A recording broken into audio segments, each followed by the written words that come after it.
Hey, where are you? What are you doing? My mom is in trouble. The voice on the answering machine message came from my husband. My mother-in-law had collapsed and had to be rushed to the hospital by ambulance.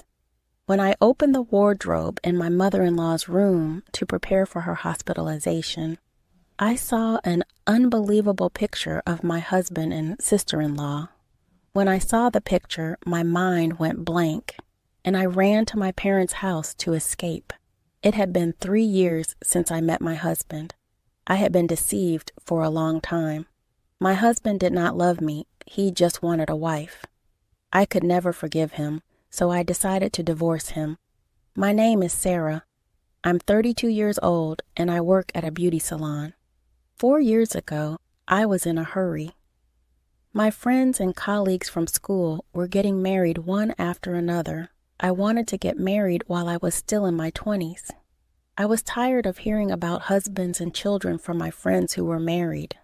My friends may not have meant to belittle me, but although I listened to them smiling, there were times I cried on the way home.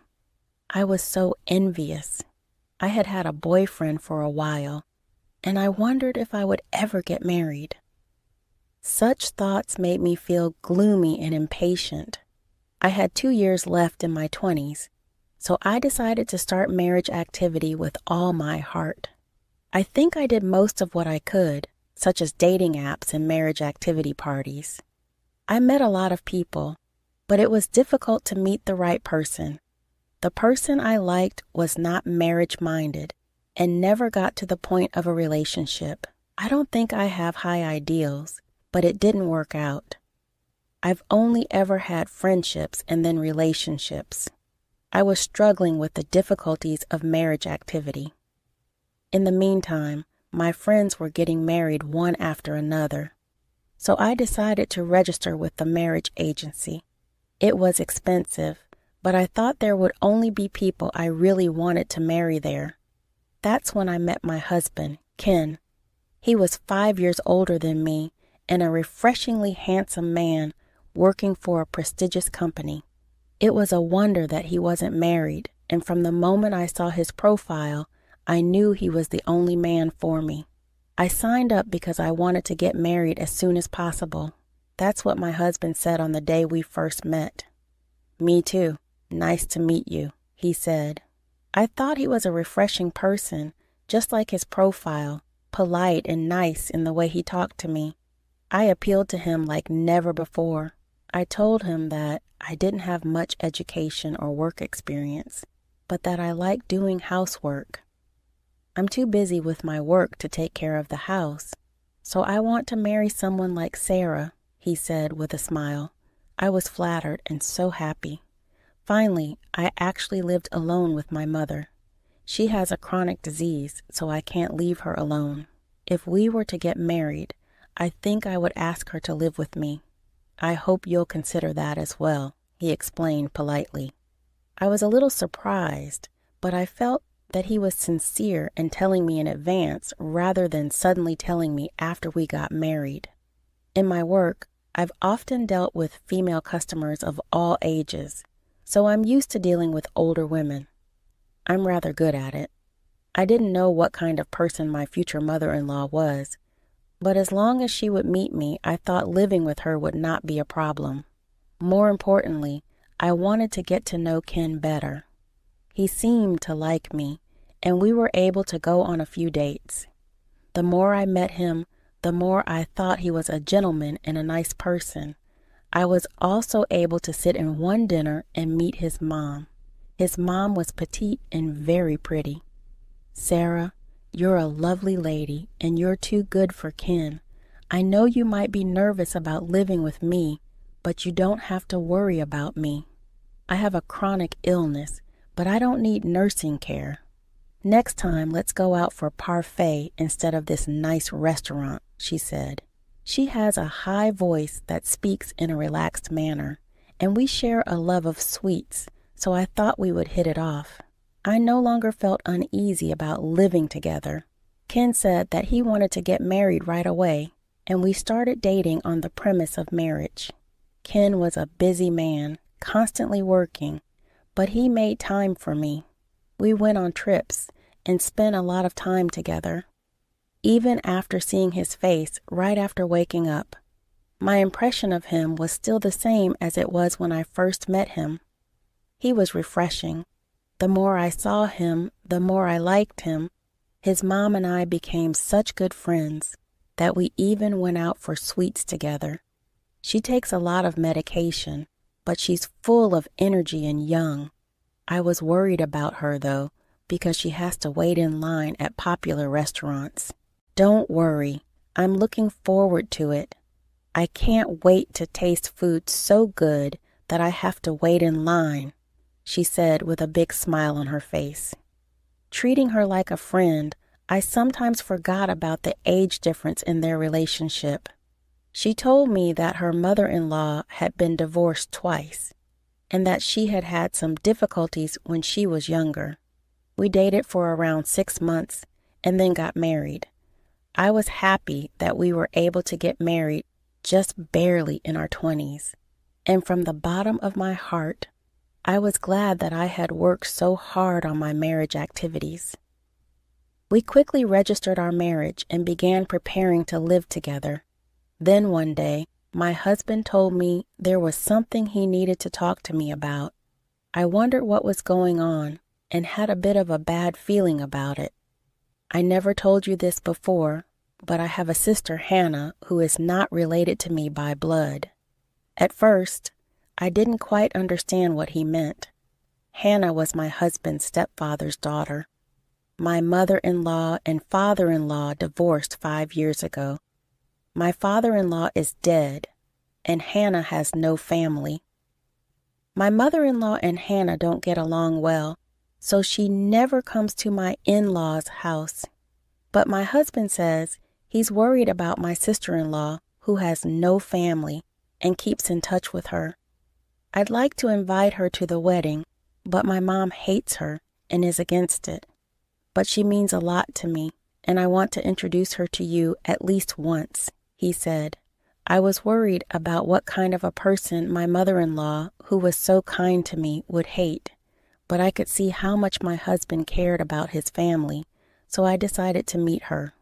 Nice to meet you, Sarah. I'm Hannah. She was a very beautiful and flamboyant-looking person. She said she worked at a bar. I couldn't believe that my mother-in-law disliked her. She was not at all unpleasant and cheerfully made the occasion more enjoyable. When Ken was in middle school and I was in high school, we started living together. Isn't it like a comic book that we suddenly became a family? Hannah said. What do you mean, like in a comic book? I asked, a nervous teenager. Hannah told me stories about the days she lived with Ken, and Ken would make fast-paced quips about her stories. Perhaps because they were so beautiful, they seemed like a perfect couple. I could tell that she was very dear to my husband. Sarah, I'm sorry I couldn't make it to your wedding.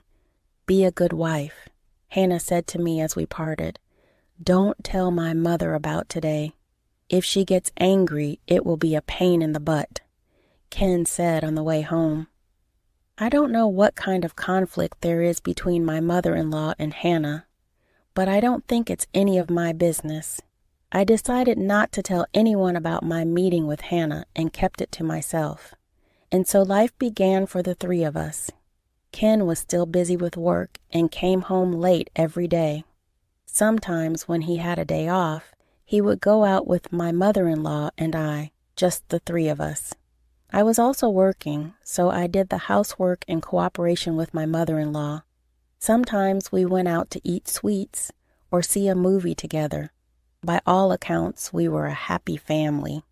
I was a little worried about my mother-in-law because sometimes when she wasn't feeling well, she would sleep all day.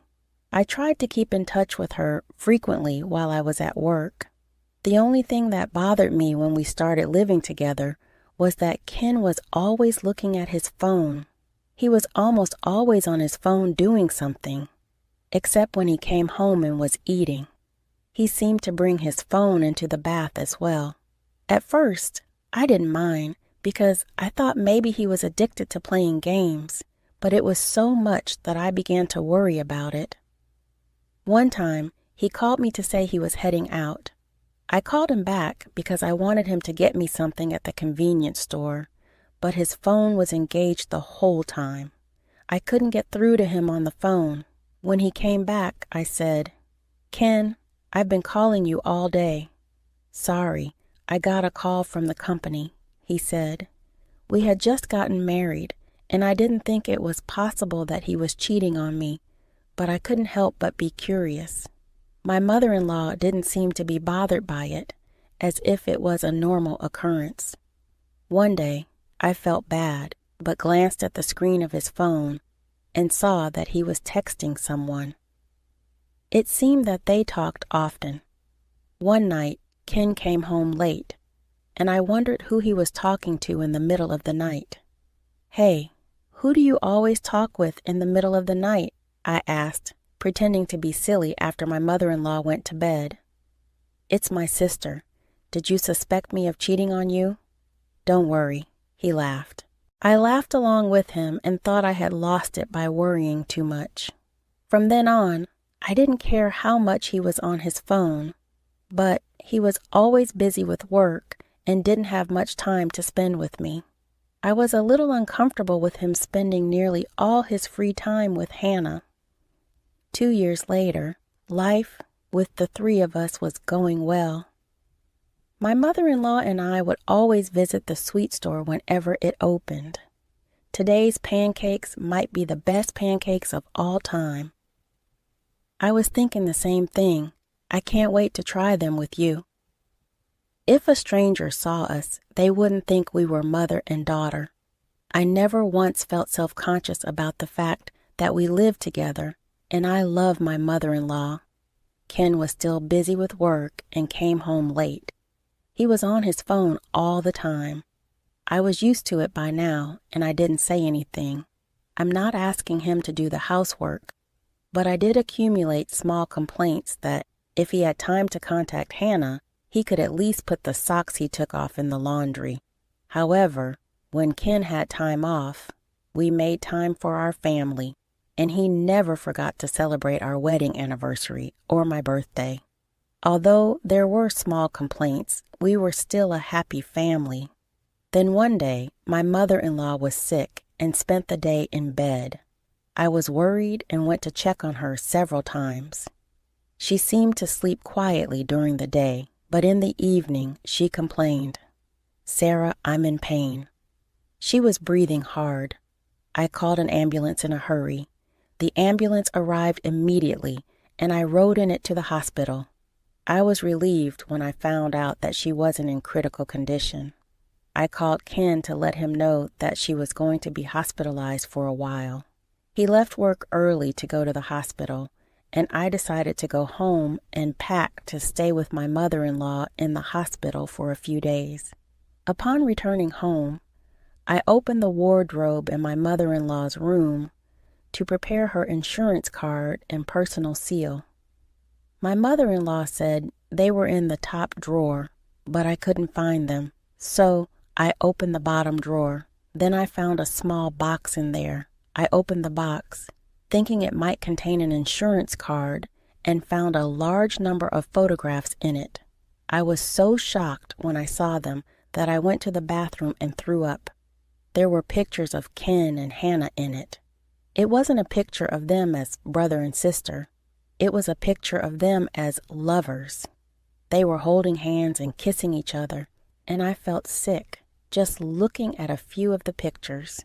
So I closed the box. It was painful to think about the fact that he had been in close contact with Hannah up until this point.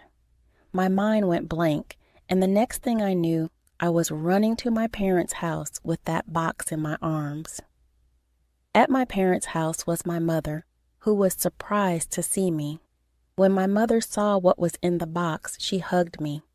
After crying for a while, she saw that I had calmed down. "These pictures of Ken and another woman, is he cheating?" she asked me. My mother was surprised when I told her that it was Hannah, and that the box was in the wardrobe in my mother-in-law's room. I hadn't even told my mother that I had a sister-in-law. "I can't live with him anymore," I said to my mother. She said, "Of course you can't live with him. I can't allow it." My mother was also angry. When I looked at my phone, I found a lot of incoming calls from Ken and a voicemail message that said, "Hey, where are you? What are you doing when your mother is in trouble?" The message was an angry one. I thought, I'm the one who should be angry. I turned off my phone that day because talking about it would remind me of the pictures and make me sick. The next day, out of the goodness of my heart, I contacted him. "There's something I need to talk to you about this evening. I'll be there with my mother, so please call Hannah," I told him. "Thank goodness she's alive. I wonder what you were going to say when my mother was in trouble." He started blabbing on and on. "Please do. I'll see you at night." I hung up the phone. As soon as I hung up the phone, I went to my mother-in-law's hospital room. My mother-in-law looked at me happily and called my name. "I'm sorry you're not feeling well, mother-in-law, but I wanted to hear the truth." I opened the box I found in my mother-in-law's wardrobe and showed it to her. Then my mother-in-law began to shed tears. "Sarah, I am so sorry. Ken's stepdaughter of my ex-husband, and 5 years ago she told me that they were lovers. Even though they're not related, they're both my children. I told them I couldn't allow that to happen. Hannah got angry and left the house, and I never saw her again. I should have told you, but they're old photos. Don't worry. I don't even know what Hannah is doing now, and I'm sure she's not in contact with Ken," she said. My mother-in-law had straight eyes and didn't look like she was lying. Ken is still in contact with Hannah. In fact, he introduced me to her once years ago. When I said this, my mother-in-law shed another large tear. "But you're already married. I'm sorry. You did nothing wrong, but I can't be a family with Ken anymore. I'm going to divorce him." "Don't apologize to me. It's my fault for not noticing." "I'm sorry," my mother-in-law said. I couldn't stop crying either. I left the hospital room and went to the house where my mother, Ken, and Hannah were waiting. When I arrived, they were all waiting for me. I sat down and immediately showed them the pictures. "You two are lovers, and I'm divorcing you." Ken didn't seem offended and said, "Oh yes, that's right. Me as a family member and me as a lover are two different things. We were happy as a family, weren't we? Mom was happy too. What's wrong with that? We don't have to get divorced," he said with his usual fresh smile. Hannah added, "I'm sorry I didn't tell you, but I have no intention of destroying your family. I don't think divorce is necessary." I was trembling with anger as I listened to what they were saying. "Don't be silly. This is cheating. How can I be family with someone like that?" I yelled at them in a loud voice. "Well, don't be so loud. If you want a divorce, that's fine. I've done my duty as a family member. Since you're the one who initiated it, it's an amicable divorce," Ken said, something I didn't understand. "What? What's amicable about this? This is a huge betrayal. I'm going to charge both of you alimony." "Oh, okay, that's fine. I'll pay as much money as you want. In return, don't tell my mother." As for the reason for the divorce, let's just call it a personality conflict. "I've already told your mother everything." She was crying. I told her we're getting a divorce. "What? Why would you do that?" Hearing my words, he lost his composure and shouted loudly. Hannah, too. "Why did you tell her?" she cried. "My lawyer will contact you about the alimony, so goodbye." With that, I left the house with my mother. My mother said, "You did a great job." She hugged me, and I cried loudly into her chest. Now I know that Ken didn't care about me from the beginning. He just wanted a wife to reassure his mother. I wanted to marry him too, and maybe we were happy as a family, but I can't forgive myself for not knowing that I had been betrayed ever since we met. I'm glad that I realized it now and was able to get a divorce. Later, through my lawyer, the divorce was successfully finalized. I requested alimony from Ken and Hannah, but Hannah didn't have any money and was angry at Ken for only paying his share of the alimony. Their relationship soon deteriorated, and they decided to separate. Since she couldn't afford to pay the alimony, Hannah started working lunch and dinner shifts at the bar where she originally worked. After she was discharged from the hospital, my mother-in-law was angry with Ken and told him that if he sees Hannah even once in the future, she'll cut ties with him. My mother-in-law and I still keep in touch, and we occasionally go out for sweets. I'm relieved that she is out of the hospital and seems to be in good health. I now live with my parents. I'm busy preparing for the reopening at the beauty salon where I used to work. When things settle down a bit more, I'll start living alone again. I'm no longer envious when I hear about my friends who are married. Until the day comes when I meet someone wonderful again,